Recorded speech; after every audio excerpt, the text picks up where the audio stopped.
Hello guys and welcome back to my YouTube channel TechOns. So today I will show you how to change your Free Fire language from English to any other language or back to English.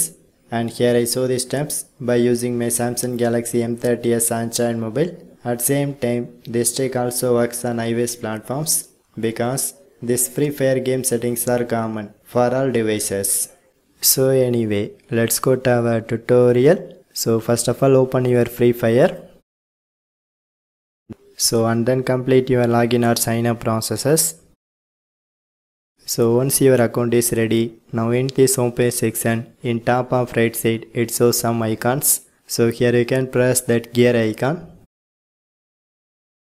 And my settings are ready to use. And also I get this Free Fire language settings. But here my default language is set to English. So if you want to change it, just press that language section and then choose your regional language.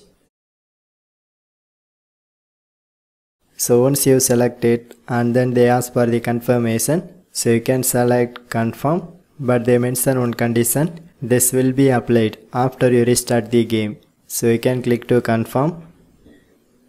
So I try to close this Free Fire.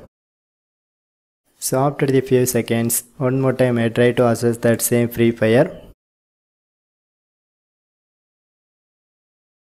But friends, now this time you can see my Free Fire language is changed to new one. So the restarting process is very mandatory one. So anyway, overall I complete my tutorial. So for more tech videos, you can subscribe my beautiful tech channel TechOns. And thanks for watching.